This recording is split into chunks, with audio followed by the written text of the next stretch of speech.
Bienvenue sur le podcast de Maison et Domotique, le magazine dédié à la domotique et aux objets connectés.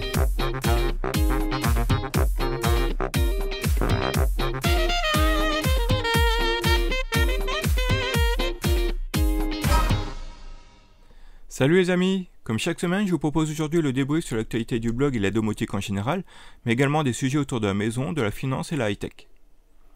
Pour commencer, je vous ai proposé 3 tests de produits. Tout d'abord, celui du bureau assis debout de chez MedSit. Nous avions déjà vu un modèle précédent de chez FlexiSpot. On retrouve le même principe, un modèle motorisé qui serait tout seul d'un simple appui sur une touche pour le mettre en position assise ou debout.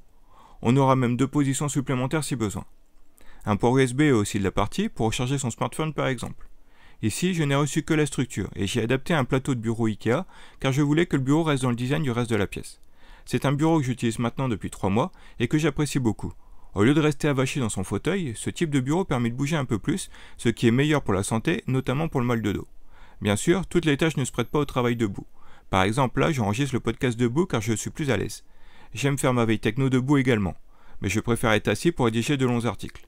Il faut l'essayer pour comprendre ce qu'un tel bureau apporte, mais pour ma part, il est adopté et ça change totalement ma façon de travailler.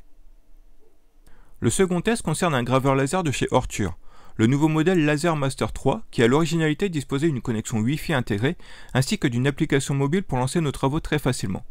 Un mode d'utilisation parfait pour les débutants puisqu'on peut tout à fait prendre une photo avec son smartphone et lancer sa gravure sur un support directement depuis le mobile. Attention, ce n'en est pas moins une machine très aboutie, pouvant également être reliée à un ordinateur et au logiciel qu'on souhaite pour piloter nos travaux de gravure, mais également de découpage. Avec un laser de 10 watts, cette machine est capable de découper un support en bois de 10 mm d'épaisseur sans aucun problème. Bois, carton, cuir, tissu, acrylique, verre, métal, etc. C'est une machine vraiment polyvalente, très bien finie et très facile à utiliser, qui frôle tout de même les 800 €. Et oui, bien que facile à utiliser, on a ici quasiment une machine professionnelle, stable, puissante, avec une large surface de travail de 40 sur 40 cm. Dernier test, cette fois celui du smartphone Xperia 10 IV de chez Sony. Le dernier mobile du fabricant est extrêmement léger et facile à prendre en main, grâce à son écran tout en hauteur, vraiment agréable à utiliser. Et avec sa batterie de 5000 mAh, il propose une autonomie pouvant aller jusqu'à 2 jours sans problème, ce qui devient très rare.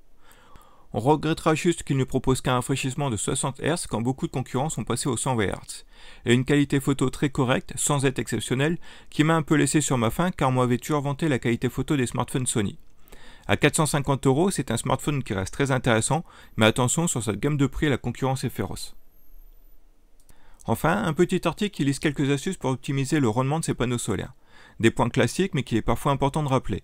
L'exposition et l'inclinaison, bien sûr, mais également le type de panneau, monocristallin ou polycristallin, et enfin bien sûr l'entretien.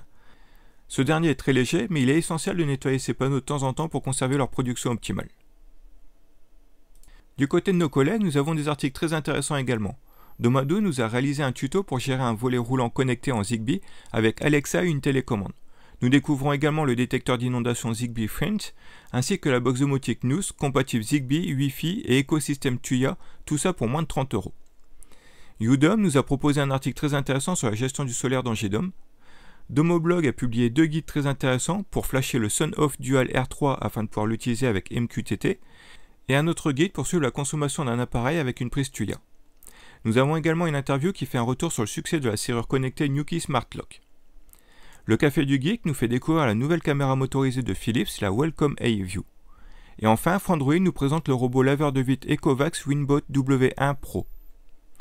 Au passage, je vous invite également à écouter le très bon podcast Monde Numérique de Jérôme Colombin, où j'ai eu le plaisir d'être invité le week-end dernier pour discuter des objets connectés permettant d'optimiser notre consommation d'énergie. On y traite aussi de plein d'autres sujets très intéressants. Enfin, les bons plans du moment. Ce week-end se tiennent les French Days qui donnent lieu à de nombreuses promotions. Nos partenaires sont bien sûr de la partie et il est possible de retrouver de très belles offres chez Domadou, Domotic Store, Protectom, Nuki, GoGoBest et bien sûr Amazon. Vous retrouverez toutes ces offres sur le blog qui sera mis à jour régulièrement tout au long du week-end. Voilà, c'est tout pour aujourd'hui. Je vous souhaite à tous un très bon week-end et je vous dis donc à la semaine prochaine.